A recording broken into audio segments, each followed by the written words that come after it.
Good morning, everyone. This is Laura Tibbetts in the system office. I have 11 o'clock and that our committee is present. So with that, we can start the meeting and I'll turn it over to Chair Scott. Good morning, everyone. Thanks for taking your time to be with us today. Welcome to the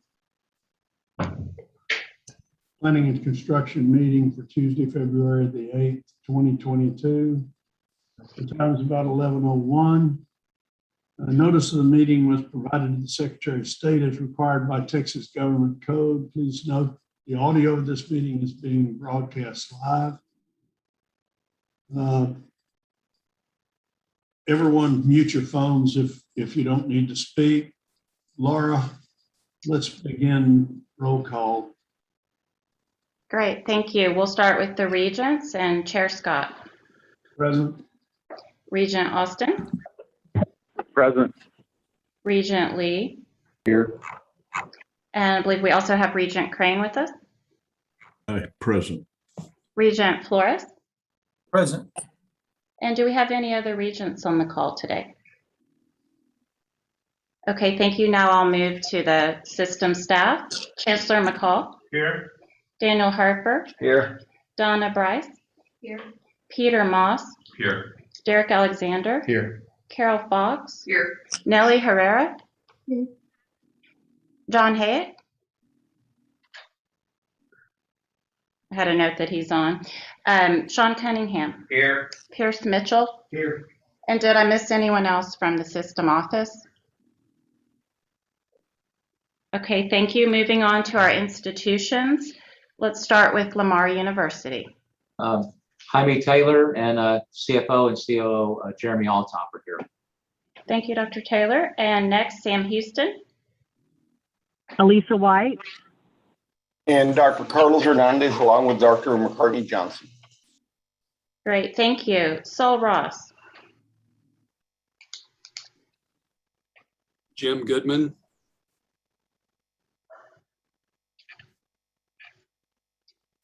I think I saw President Gallego. Yes, good morning. I'm here along with Mr. Goodman, and I believe Bob Jacobs is on the phone as well. Great, thank you. Texas State University. Jean Bourgeois and Eric Algo. Great, thank you. And just a note again, Dr. Trout is chairing a SACS committee meeting and she's not present. LIT.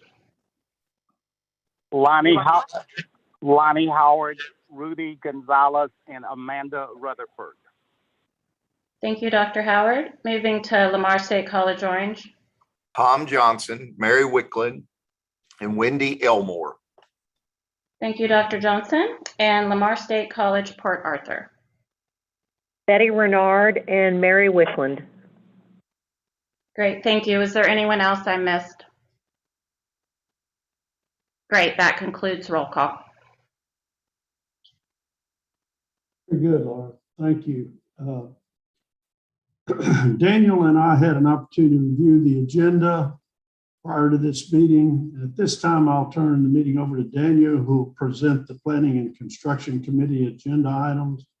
And Daniel, I'd like to discuss what you sent me this morning on Sam Houston State on the Gibbs Ranch Equestrian Facility. I want to share that with the group, but I'll wait until you finish the presentation. Yes, sir. So the first item is the Sam Houston State University Design Development Documents for the Gibbs Ranch Equestrian Facility and Agriculture Lab. The Gibbs Ranch project will provide hands-on learning and research opportunity for the students within the Department of Ag Sciences, as well as provide for a rodeo arena. The total project budget is $22 million, and it is funded half by gifts and half by bonds the debt service will be paid through the institution's share of the state's higher education fund. The information following the motion is the renderings, the floor plans, the details on the cost estimate, and the topic that Chairman Scott brought up is there is a portion of the gifts The total gift is the total gifts anticipated is 11 million, of which $3 million of that is being provided as in kind from 3 donors. And at this time, I'd like to ask Dr. Hernandez with Sam Houston State to provide some comments and any additional information he'd like with respect to the gifts. Thank you, Daniel. Regent Scott, we're happy to present this project. It's a long-awaited, much-needed enhancement to our agricultural programs. It does include an agricultural center, multi-purpose agricultural center, along with a rodeo and equine program stall barn. In addition to that, it includes instructional facilities to support those spaces, and greenhouse activities as well for the plant science program. I'll be happy to respond to any questions you might have about the project and or the strong support from our donor community. I wanted to discuss with Duke to a certain extent some of this. The first donor is W.T. Byler Construction. I've known them for 40 years and unfortunately had to compete with them, and they're a really first-class outfit. And I'd also like the committee to know that they're the son of one of the prime people in that, I guess it's the grandson of the founder, was the one that he and his wife were grads and they died in a helicopter accident. I have no question that Byler will do a great job. But I don't know. I mean, having 2 electrical contractors that are, and I'm not opposed to this. I'm just raising the issue that, in general, I'm against in-kind donations unless I'm the one making the donation. But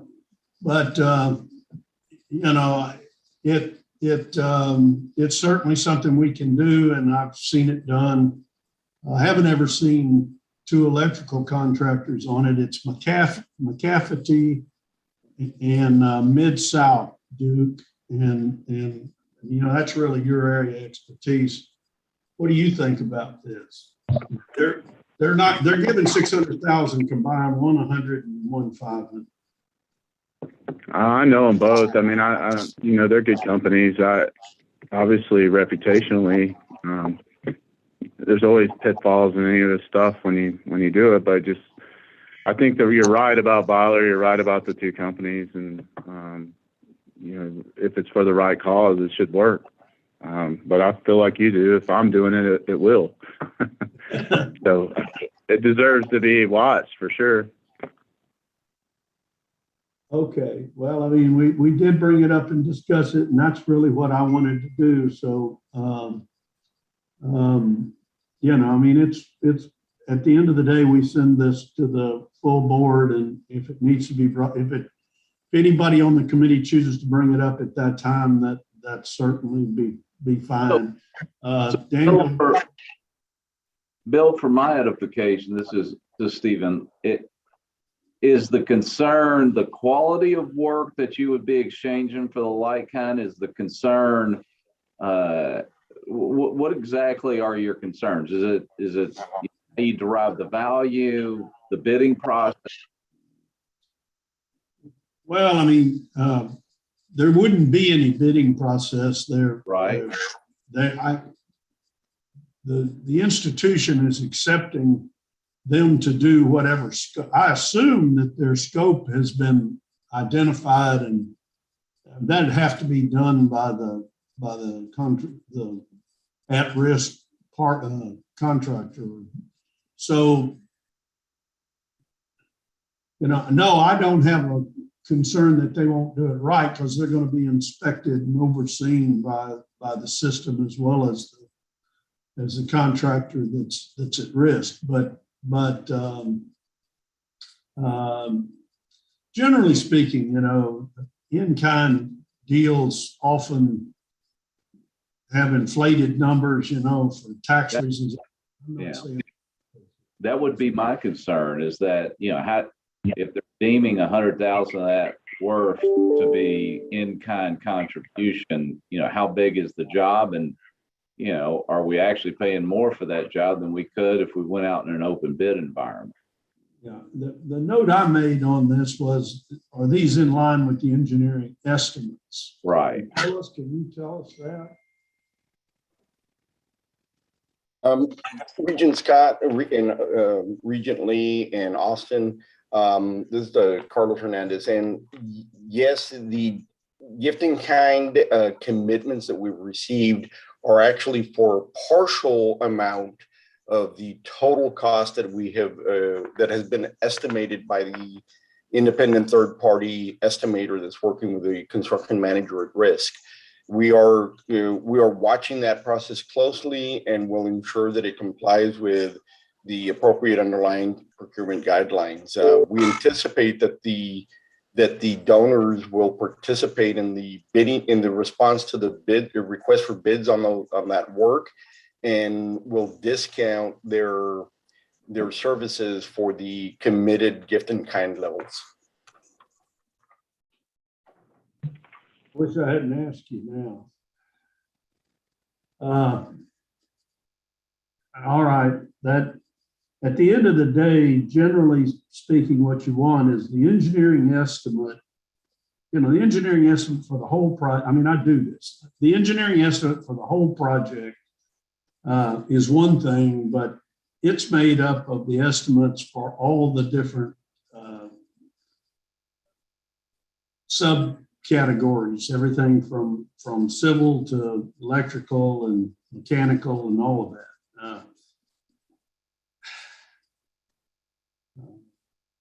At the end of the day, I guess if the institution's comfortable with this and we continue to monitor it, I'm okay with it. But it is much more complex than a gift, and I don't know how they bid on it. I think you're assuming that, Carlos, and whoever's somewhere between development and whoever's overseeing the construction, this stuff gets exciting. I'll say that the civil work is very cut and dry.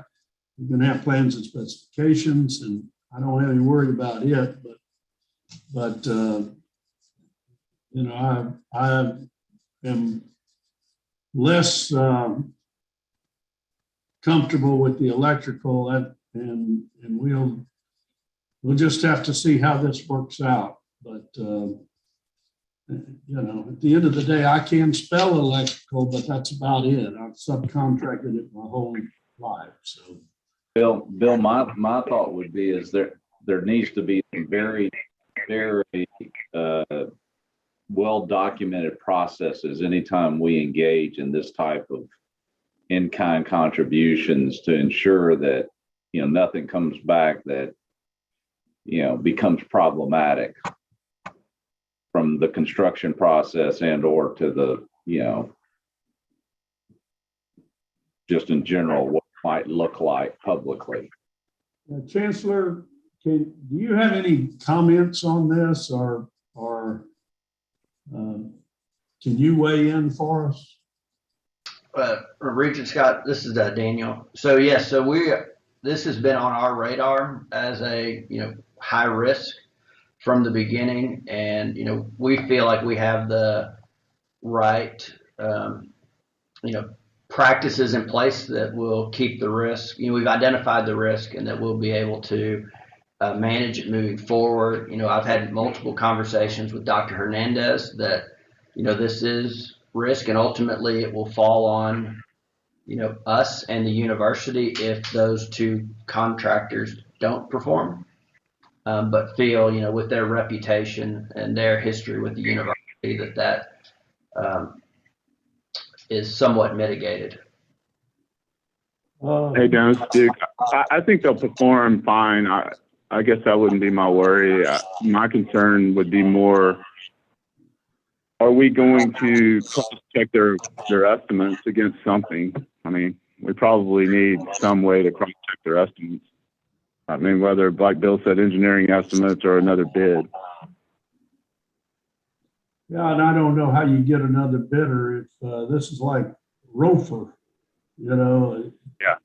You're giving them effectively right of first refusal on the bid, and that gets real complex. I live in that world. Yeah. So there is one other issue here, and that is whether we have any prohibitions against this sort of thing in the system or at any of the institution levels. And Nellie, that's your area. So do we have any prohibitions against in-kind contributions of this nature? Regent Scott, we do not have prohibitions on in-kind contributions, but there is obviously an expectation that with the in-kind contributions, we do have processes in place to ensure that those are being carried out accurately. And so, but no, there is no blanket prohibition on in-kind contributions in our system rules. Okay, very good. Well, at the end of the day, we have to rely on y'all, Carlos, to make sure this works. And I would be prepared for questions at the board meeting, and I feel like we have to tell the other board members before this gets final approval that that this is somewhat unusual. I don't remember anything like this. I've been here 11 years or something. And unfortunately, I've been chair for 11 years. You know, we may need to get the other regents comfortable with this before we go any further. Daniel, I think that's more than enough time on this. You want to take it from here, and we'll go forward. So Chairman Scott, does the committee wish to refer this item to the full board for consideration? I'll ask you, are there any, does anyone object to taking this to the full board? Hearing no objection, we'll move it to the full board. Go ahead. Yes, sir. So the next item is Texas State University. It's the amendment to the design development documents for the Hilltop Housing Complex. In May of 2019, the board approved the design development documents for the Hilltop Housing Project. The project has subsequently been paused, and the university is now ready to re-engage on the project, but wishes to have adjustments to the project. The original project was estimated at $97 million for a 6-story dorm with 836 beds. The university is now contemplating adding a 7th floor, which will increase the bed count to around 1,000, and a subsequent revision to the total project cost of $125 million. And at this time, I'd ask Eric Algo if he'd like to provide some additional comment on the project. Yes, thank you, Daniel.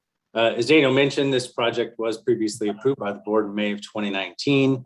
We did proceed with the site preparation and utility work, finished all of that early in 2020, right as the pandemic hit. And so it seemed like a natural break point. We weren't sure what was going to happen with our enrollment and other things in those very early days of the pandemic. And so we decided to pause the project. I'm happy to report, as many of the regents are aware, that our freshman enrollment has rebounded strongly. We had a record size freshman class this year. And so we absolutely need to proceed with these beds. Our master plan calls for an additional 1,000 beds in our housing program just to sustain our existing enrollment. That's with no enrollment growth. So we absolutely need these. As Daniel mentioned, the reason for the price increase is twofold. One, we have added an additional roughly 200 beds to the original project. And two, we have 3 years of construction inflation since it was approved in early 2019 to now restarting in 2022. But we remain committed. We hope that as we rebid this, we can utilize or realize a few savings, but we really think that this is still the right thing to do to move forward at this time. Happy to answer any questions. Thank you, Eric. Chairman Scott, any questions from you or the fellow committee members on this item? Daniel, you gave the total amount, engineer's estimate now. We might ought to say where we were 3 years. Yes, sir. So the original approval was for 97 million, and this approval is for 125 million. Okay, well, we all know there's a lot of inflation going on right now, and I frankly wouldn't be surprised if when the bids came in, they were higher even than the 125, but there isn't much wiggle room here. We need to accommodate the students, and I guess y'all are right now trying to figure out what you're going to do to increase above this 1,000 since you're experiencing an increase in enrollment in freshman class. That's a question. Yes, that's absolutely. This is Eric Algo again. That's absolutely correct, Chairman Scott. With this is the first and what will be over the coming several years, several new residence hall projects that we hope to expand our capacity on the campus. I know we're all happy that the enrollment has bounced back like it has. We feel comfortable that it'll continue. Is there any objection to sending this to the full board? I do think it has to be reapproved, correct, Daniel? Since that's a very large increase from our previous approval. Yes, sir. That's why we brought it to the committee today. Right. Okay. Are there any objections to that? Hearing no objections, we'll move that to the full board. And again, we're all happy that the students are back in class and things are moving back to normal. Go ahead, Daniel.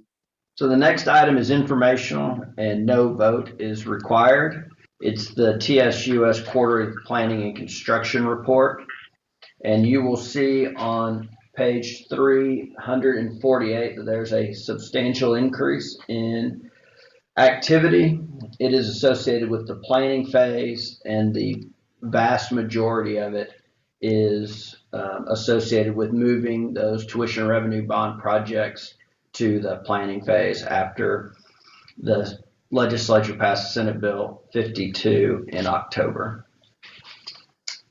This is what this committee does is like a pipeline, and obviously the engineering and all of the work that has to be done before you can let bids and all of that's the first part of this. But we can anticipate that a year from now we're gonna be dealing with a lot more work, and we won't have 4 easy items like this on the agenda. Having been through one of these waves before, and Daniel, you told me 400 and something. Yeah, I would anticipate the TRBs plus the state portion plus what the institution is going to put in is going to push somewhere around 600 million. All right, 600 million. At one time we had $1 billion coming through, and it was pretty consistent then. We had 600-700 million of it was for Texas University. So that's what we're here for, and I'm happy. I will say the same thing to y'all that I said to Daniel. TRBs being delayed 2 years had a tremendous impact on this system. Not only in the cost of the work, but we ran into COVID and all of the inflation that's been associated with the tail end of it. So we can move on, Daniel. Any comments from any of the board, any of the committee members?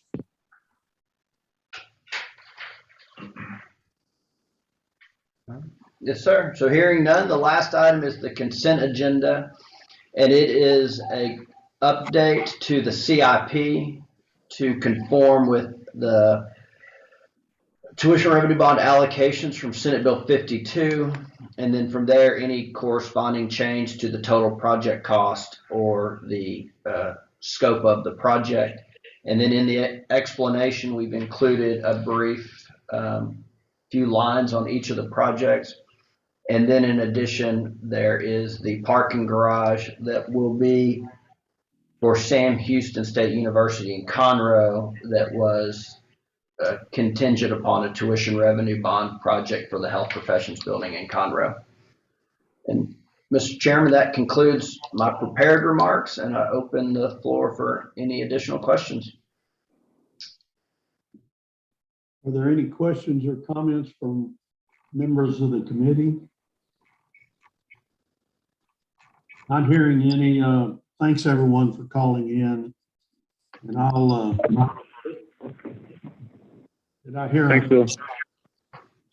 Thank you, Chairman Austin, excuse me. And this concludes the telephone meeting. For the record, the time is 11:20 something. I can't. My watch says 11:26. Yes, that's correct. My computer is what I usually go to, and I can't see it. All right. Well, thanks, everyone. We'll see y'all at the meeting. All right, see you soon. Thank you. Thank you.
Hey, honey, all right, I'm off that call.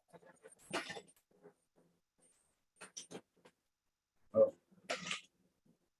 Nice, wow. Have to go over there. Yeah, so your parents are starting to look at you, and I sent your dad 3 or 4 cards myself.